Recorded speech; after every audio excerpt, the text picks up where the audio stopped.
Are you on the edge of your seat? Because we're about to sound off with Kevin Williams, covering today's latest trends in location-based entertainment. Brought to you by the LBX Collective, your community to connect, engage, and inspire. All right, everyone, let's buckle up. All right.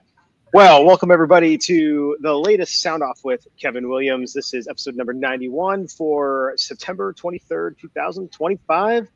Kevin, it looks like you are hanging out at Amusement 360 this week. So welcome to the States. It's always a pleasure to be here. Amusement 360 is buzzing here in Indiana. I'm surprised a lot by the interest from the sector and some of the things that we're seeing, but we can touch upon that later in this discussion. Yeah, perfect. All right. Well, as always, how are you going to change my mind today? Well, I think we've been talking a lot about it in Open and Shuts over the last few months, but the karting sector seems to be going through a revolution, and that revolution looks like rather than, so we say, the karting technology changing, but the actual experience is changing, and that it's difficult now to distinguish your karting experience from the competition unless you embrace gamification. Yeah, I mean, I don't think there's a lot of convincing that you need to give me. I am a big fan of this direction. I mean, I love high-speed karting, don't get me wrong. I love slapping on the helmet, going as fast as I can, trying to get around those turns, trying to get to the top of the leaderboard, fastest time, etc. So like I am 100% all in there. But when it comes to delivering an entertainment experience for as broad a swath of guests as possible, really going down this gamified path, more accessibility, more socialization while they're actually competing. So this isn't removing the level of competition. It is just changing it and creating a more unique, more social and engaging and immersive experience. And so I'm definitely a fan of the direction we're moving here. And again, the industry in parts, some of these operations are realizing that they need to have a distinguishing component of gamification added. As you touched upon, that can be as simple as having a much more detailed scoring and track timing tournament capability, all the way through to live streaming through social media to the individual's account. We have, three layers of what I would say XR components to the karting experience. We have the light touch, which is just the scoring capability, a little deeper touch, maybe adding a heads-up display system with game elements. We talked about a company developing that for their particular facility. And then we have the full gamification where a phygital environment is created. And for me, the most important thing is looking at the go-karting experience. If we are adding game elements, we have to slow the game down, slow the race down. If we're slowing the race down, then we can use different types of karts, smaller, easier to maintain, so in many cases e-kart platforms. And then if we're slowing it down, then we can totally change the experience by removing the helmet. Yes, and removing the helmet is what really broadens the appeal on the audience. You don't find very often anyway again, unless you're going to a very specific K1 speed or Octane Raceway type karting experience where they know they're coming there for karting. If you want to start blending in these types of immersive karting experiences, gamified karting experiences into your broader family entertainment center or location-based entertainment venue, you need to make sure you're trying to make it as accessible as possible to as many of the different types of guests you're going to have there for your other attractions. And when, men and women alike have done something with their hair or their face or their makeup, the last thing they want to do is pull a headstock on, drop a helmet on, and then go into a racing experience. So being able to just pop right into a cart, I don't have to worry about high speeds. I can get in there and have fun with my friends and have a great experience. This is really, a something that you could put alongside your other types of competitive and gaming, elements in your facility. And the Chinese company system that I've illustrated in this slide has also created a very small form factor package. So venues that would not normally be able to operate an indoor or outdoor kart setup will now be able to have this kind of interactive karting driving experience within their facility without going through quite a high definition of spend. Watch this space. It's something that we will be talking about during the November IALPA show, definitely. Yeah, absolutely. All right, well, coming up after the quick break, we will dive into the latest trends in the economy. Intercart is the only cashless system designed, developed, and manufactured all under one roof. They introduced cashless technology to the amusement industry and have been leading the way for over 30 years. Cashless systems from Intercart increase customer spending, guest satisfaction, and boost revenues by up to 30%. Intercart is so proud to be serving the amusement industry, and if you aren't already part of their global family of customers, they hope you will become one soon. All right, well, let's dive right in. Straight to the trends. Regarding the economy, more information to help us build a picture of what is happening, the impacts of the various situations that we're going through. And the Hotel Industries Association has been doing investigations into their members and what is going on there. And they have seen quite a decline in travel and hotel utilization as people are a little bit more mindful about what they are doing with their leisure time and also whether they are doing international trips. It is what it is. We should also be getting some information regarding the inflation numbers and the impact, and hopefully next month we will have a much broader picture on the global impact rather than just individually the US side of the business. Yeah, I mean, we've covered on a number of different stats related to travel from Canada coming down to the US in different parts. We've seen Vegas decline in their visitation rates as well. So seeing a broader impact to the US hotel industry is unsurprising, at this stage, unfortunately. Unfortunately. Moving on regarding the biz, and again, an indicator of the situation that the industry is in, as well as the need by certain of the larger corporations to address their problems. Our friends at Dave & Buster's had their second quarter investors call, and they couldn't hide the fact that they're still seeing a 3% decline on sales during that period, and they've also seen a flattening, it was used in the terminology of the revenue that they're generating. I was interested how much the analysts had been expecting a more positive story following the positioning of a new CEO and also the changing in the C-suite operation. And their reaction to this information was a decline, stock drop in the Dave & Buster's traded. The CEO made a number of statements, again, throwing the previous management under the bus. I would argue that he didn't throw them under the bus. He found a factory full of buses and had them all drive individually over the previous management. The takeaways that I've sort of looked at, he's sort of blaming certain aspects like the previous management stopping pushing new games. Well, we could have told them that. And I think we already did during the sound-offs during that period. They also said for the first time, the remodeling failed. So not there were problems with the remodeling or that there were issues that needed to be addressed. They're now categorically saying it's failed and that process has ended. Trying to get them to say, is that the social bays failing? They won't openly say that. It also commented on expensive prototypes were a flop. And if you look at the number of prototypes that Dave & Buster's rolled out, their social base had been defined as a prototype concept. So I think indirectly we're getting to the statements.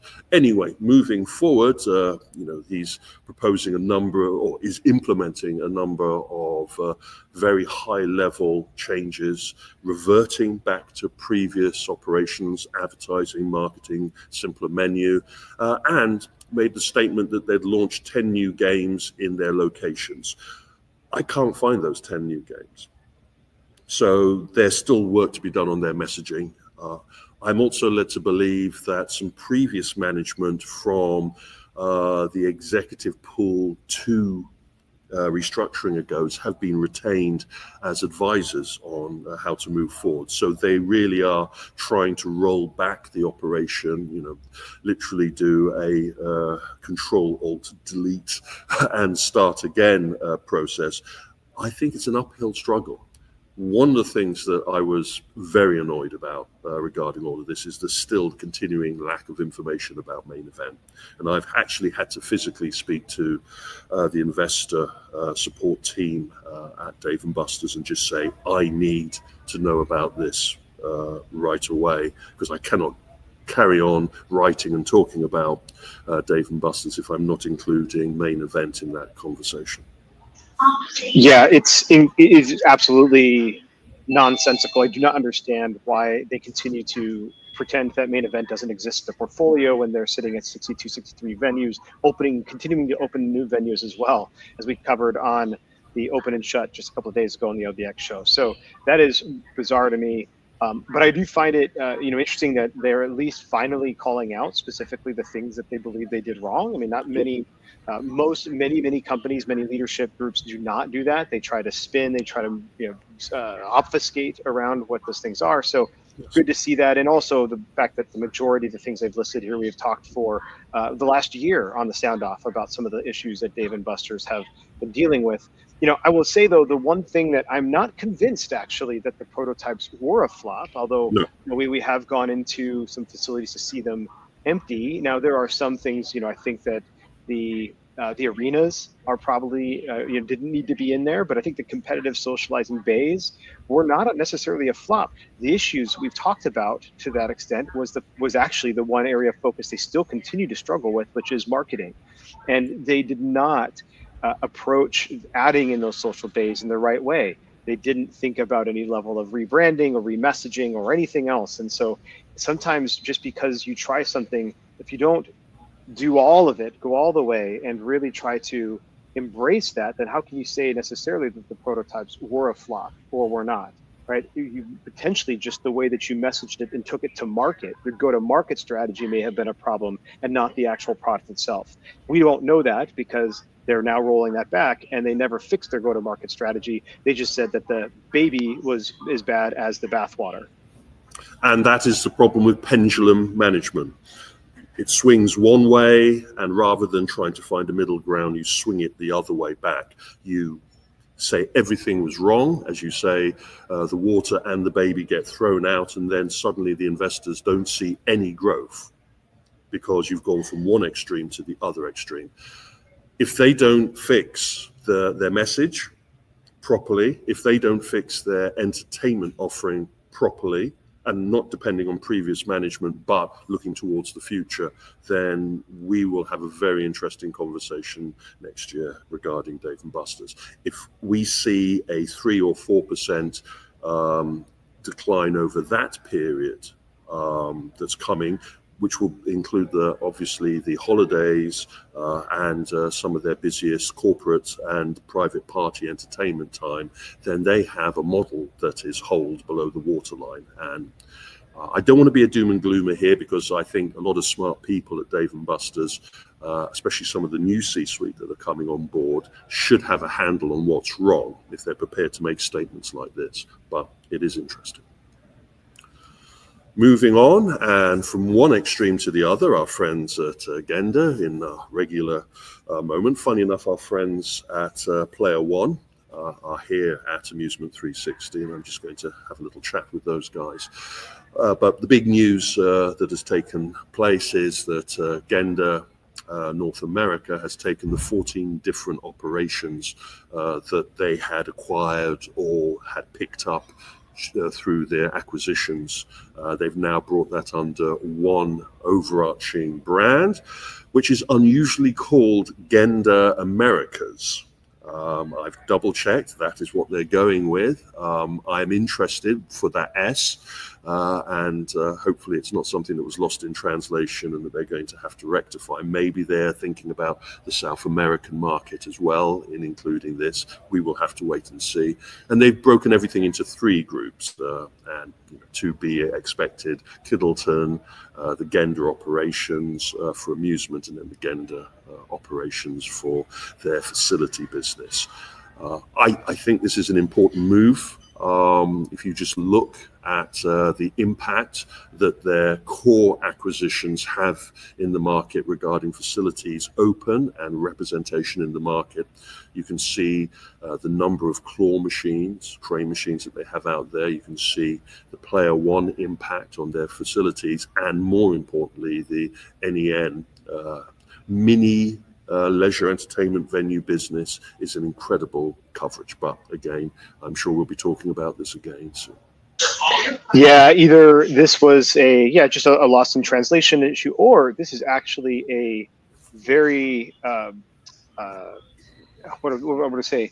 It's very unlike them to signal potential moves of expansion, and I would say that the Americas would be a signal that they are looking at South America and probably considering some acquisitions down there that we will be hearing about soon that really give them a foothold and expansion in South America. That would be my guess by doing that. It almost seems like they made a move a little bit too quickly and revealed something maybe that they don't typically do. They're pretty quiet about the things that they're doing, the moves they're making. And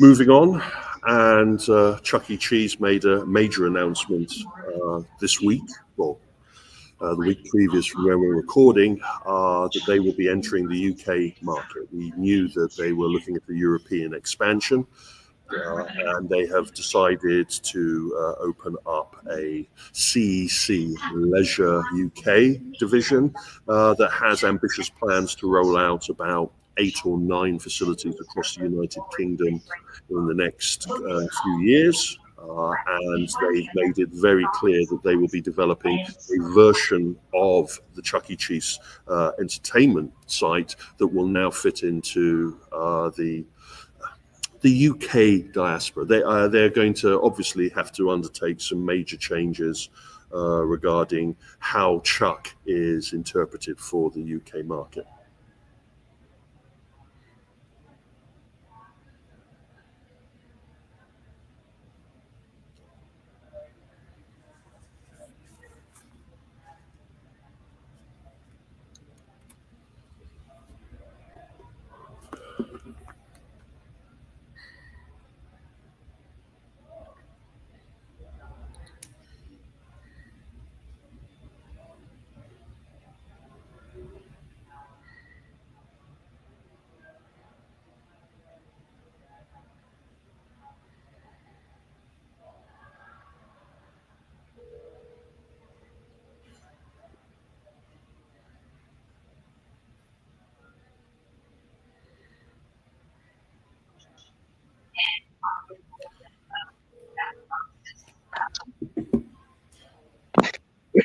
oh man, you gotta love being remote when we're doing these things. So sorry to all of our listeners, and sorry to you, Kevin, for dropping out on there. And let's keep rolling, talking about Chuck E. Cheese. Carrying on, and away from Chuck E. Cheese entering the UK, we've also had developments in Turkey. Our friends at DOF Robotics has jumped into the IPO and raised about $40 million worth of investment, as well as started to be traded. We're led to believe that this investment is going to be going straight into building out the operations creation, in-house development teams, taking on more What I would say is creating an international presence and establishing a very strong R&D and manufacture capability. Personally speaking, I think 40 million is low compared to some of the information that I was given that maybe they were looking for a higher raise. I don't know if that's because of the situation in the Turkish stock market or whether they may have rechanged their plans regarding how much investment they actually needed. Yeah, I'm not sure exactly what their target was, although I've been speaking with them for quite some time, and this has been a goal of theirs for over a year, and so very excited to see that they've finally been able to cross this threshold. I know it's a big deal and an exciting opportunity for them. We wish them all the best regarding this. We're at that point where transmedia, the ability to have your property represented across multiple entertainment offerings, is an important part for many of the entertainment companies, and Nintendo is no slouch in that game. We had the announcement at some of their investor calls regarding the next movie in their Mario franchise. And so the Super Mario Galaxy movie will be coming out next year in April. And, it is a slam dunk, I think, for them to generate some big money. Obviously, all of the previous cast are reprising their role. It is interesting to think that, it is the 40th anniversary of Super Mario Brothers. Many people might not be aware that Super Mario Brothers had a life in the arcade as well as on the SNES or on the Nintendo Entertainment System. And again, that nostalgia for previous entertainment, be it console or amusement, is still going strong. Moving on, and we had an interesting announcement from Hong Kong.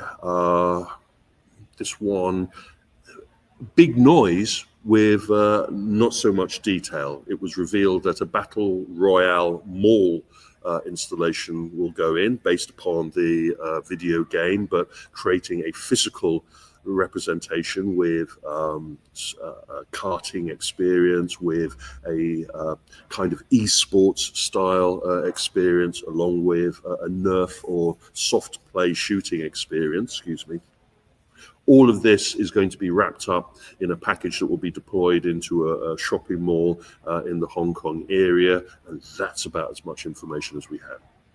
It's very unusual. It's a flag in the ground without much information on whose flag it is. The media announcement, some of it was lost in translation, obviously, but also I'm getting the feeling that this is an announcement being made early before the very big announcement of which companies are involved with this rollout. Yeah, this does seem to be maybe just a teaser instead of really getting into the meat of it. And I do wonder, is this something that Epic Games is actually driving forward themselves? Are they, an actual investor, a partner, or just a licensee, or a licensor? So it would be interesting to find out. But if you see Epic Games moving into physical experiences or phygital experiences, then they've had a successful runway so far. I wouldn't put it past them to have a good successful experience here as well. If you're aware of the corporations in which countries have investment in Epic Games, it isn't so surprising to see this being a Hong Kong project. But again, I agree with you, it feels more of a teaser, because I think when the actual news breaks about who are involved in this, it will have seismic implications to the similar level that we saw with the Netflix House announcements. Technology and controversy, I thought I'd put this particular story here. More and more information is being revealed that theme parks are concerned about AR glasses being utilized on property and on rides. The ability to capture video, as well as pictures, as well as data about individuals walking around the park is one thing. The ability to capture a POV video while riding one of these systems is another option. And unlike the issues that some parks have had with GoPros being used while riding the attractions, it will be very difficult for their staff to police this kind of utilization. And so I think we're getting close to an official statement by the larger theme parks regarding their position on people wearing these tech. Yeah, I mean, this is at some level protecting their IP, right? So the ride experience, especially the first person ride experience, is part of their IP, and you can't replace the adrenaline flow and the wind and everything else necessarily by watching a first person ride on on a roller coaster on YouTube, but you can get a sense for the experience, and that is something that they're going to want to protect. There's also the implications about IP utilization without permission. Having you take photographs of you and the family wandering around the park is one thing. You actually creating dedicated video without permission is another thing. And recently there's been some controversy regarding the latest range of AR glasses, not including an indicator that they're recording. And now we're finding out that most of these new AR glasses are constantly capturing audio data, if not also capturing image data. But again, this is now something that the theme park industry will have to come up with an official statement on, and I'm looking towards the trade association to make an official statement regarding this rather than wait for someone else to do it. Moving on, and we touched upon in opening and shut that we're now seeing the direct implications of the Pinstripes closings after filing bankruptcy at the beginning of September. And we are now kind of seeing the industry coming together to try and sort out a situation that we weren't able to talk about too clearly until recently. So the promise of trying to keep open these 18 facilities and retain the 900 employees for the chain has failed. They are physically closing these stores. They are laying off the staff. We are also now finding out that right up to the wire, even though we all knew that they were going to be going through bankruptcy protection, they were still taking reservation deposits for parties. Not a good look. And it kind of tells us that there was a lot more going on within the Pinstripes C-suite that may not have been advantageous to their future.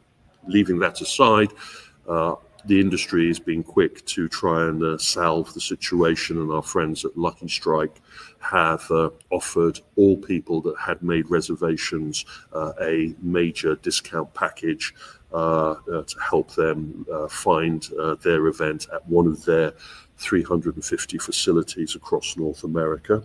And at the same time, they've sent out an olive branch to those employees that have just been made redundant to look at the open positions that they have on their employment sites. Yeah, well, we've talked extensively about Pinstripes, but you know what? Look, good on Lucky Strike for making a quick move there and offering discounts to Pinstripes customers. I think that's a very clever way to try to capture some of those, even though very different experiences between a Lucky Strike or Bolero location and a Pinstripes location. But certainly, if you're looking to do bowling and that's all you care about, then Lucky Strike or Bolero will certainly meet that need. It is a shame that we as an industry haven't got a better structure to deal with operation closures, because this kind of move, though generous by Lucky Strike, isn't a perfect sorting of the situation. And also, we in the industry knew for some time that there was difficulty and a problem going there. So trying to hide this under the carpet and then a big mess ensuing is not a good move. And again, I wish all of the employees that have lost their positions after being promised that they wouldn't be losing their positions, I hope that they find replacement positions quickly. Moving on to the tech in our sector, we have, I think, the migration now of VR towards MR. A brand new company has started up. They have created 2 flavors of their system, an arena style enclosure system and a kind of pop-up enclosure environment based upon their MR experience. So they're using VR headsets, but in an MR configuration where you can see the world around you and you're superimposing digital components into that environment. This is, I think, the beginning of how most of the new investment regarding head-mounted display technology is going to position itself, offering a MR experience rather than just a pure VR experience. Yeah, and I think what's telling as well is what they're calling themselves. So an interactive experience platform. So this is, they are leaning into the interactivity, leaning into creating an experience and away from any particular technology. And I think that's important. We've touched on this before, where, you know, we want the technology to just be a part of the experience and not an essential element in naming what the experience is. So we're not going to go do VR, we're not going to go do this, we're going to just go and have this experience. And if it happens to be some type of glasses or goggles or something I put on, then great, it's going to enhance that experience or not. But it isn't what the experience is VR, right? So this is, you know, I think they're the first ones to really begin to fully lean into that as far as a new vendor is concerned. Definitely. Talking about VR, and our friends at Sandbox VR have been in the news with a number of announcements. The first one is a partnership with the Natural History Museum in the UK towards developing a dinosaur experience. Along with killing zombies, having a dinosaur experience seems to be a requisite of all VR developers. In this particular case, I don't think it will be blasting the dinosaurs. It will be more of an adventure, walkthrough, and maybe slightly educational or edutainment, as I like to call it, experience. It is interesting that they're doing these type of partnerships with a respected museum operation, and I think it's part of a trend that we're going to be seeing from some of these standalone VR experience providers, that they're going to be offering a soft educational style, trying to keep up with some of the museum entertainment VR experiences that we've been seeing popping up. The other big news from Sandbox was that they have partnered towards rolling out about 40 facilities in Spain, part of a large franchise deal that also had some investment made by the parties that are partnered together. The first of these facilities will be opening in December, so it's quite a quick turnaround for the first sites. Whether Spain can comfortably accommodate 40 Sandbox VR facilities in the next 4 or 5 years, I am not sure. I will look forward to watching the Spanish rollout the same way that we've been interested with the UK and the German rollout. My biggest question really is, now that they've opened Sandbox Italy, you know, you're going to have a relationship in Spain, you're going to have a relationship in Italy, you're going to have a relationship in Switzerland and Germany and England. You know, at some point in time, I think all of these relationships are going to have to fall under one overarching umbrella. Moving on, and we've seen the migration in the go-karting business, as we touched upon at the beginning. Really, we are at a point where the smaller e-kart systems are being deployed that offers that non-helmet or light helmet experience, and the Dubai Autodrome has just deployed what they're calling the Rush experience, which uses these brand new kart systems from China that also incorporate the sliding and power driving capabilities.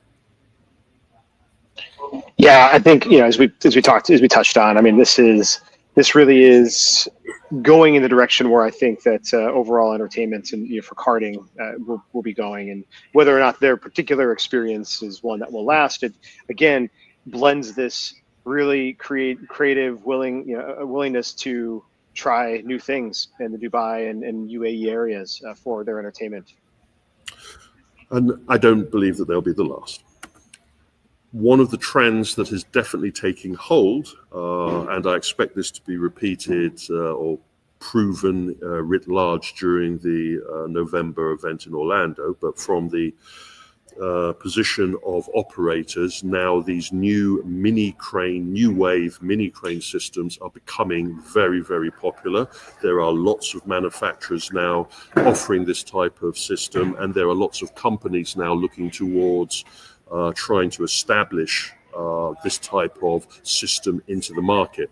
The benefits are obvious, that it appeals to the younger audience with the machines on the lower level, and the older audience at the top. They are incorporating the very impressive graphics, and they're offering collectible, very attractive merch representation.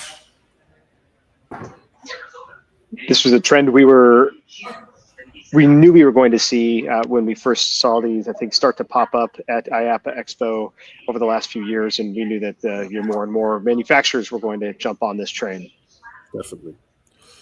One aspect of AI, we've heard that Live Perform It and their AI interactive what I call digital cast member system has now partnered with a screen specialist, and that they will be rolling out versions of these interactive cast member and actor systems. You can go up to these screens and you can interact verbally with the character on screen, and through AI and large language modeling, the character will reply back as if a human being. Crazy. Although, you know what though, I think I think there's some really cool opportunities in the guest experience area, but also if you have a mascot, for example, and you want your mascot to be able to answer guest experience questions for you, as far as like, okay, where do I go? Where's the bathroom? And I can walk right up and I have that conversation with the mascot, and they can give me that information in a really entertaining way. I think this is a cool direction to be able to begin to play around with. So, as you know, I'm here at Amusement 360, which is just now coming to an end.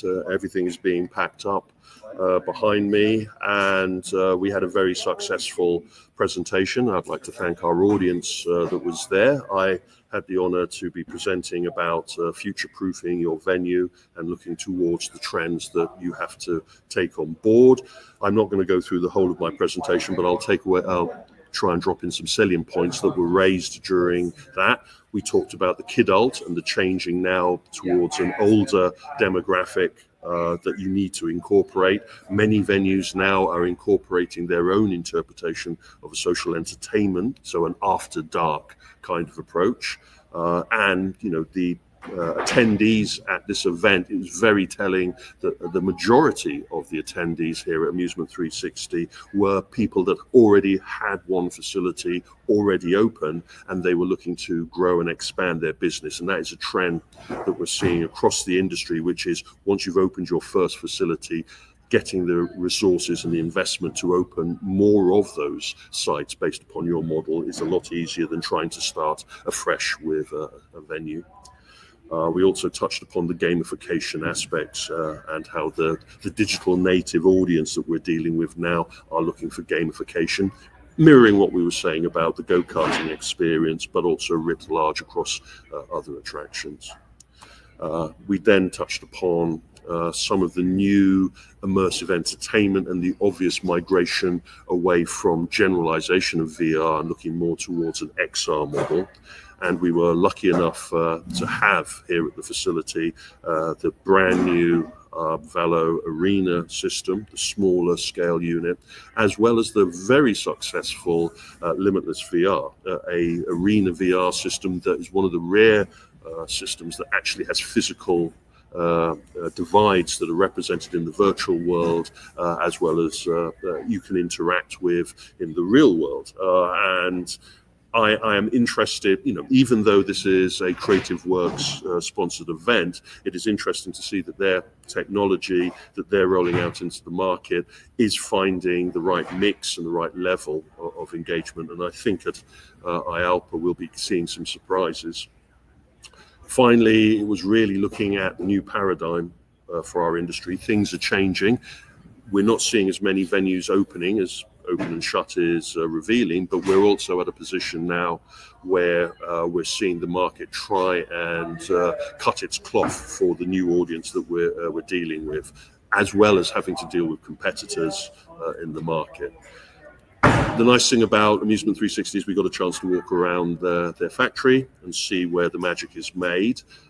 And even for an old bunny such as myself, I learned some interesting approaches. There is a brand new black light printing process that is now available for operators, which is going to revolutionize the sector, but more on that, I think, in IALPA coverage. And then the other nice thing about this is it's along with meeting new people, along with learning new things, we also get to share our experiences. We made a lot of friends there, and again, I'd like to thank everybody that slept through my presentation and shared a libation with us.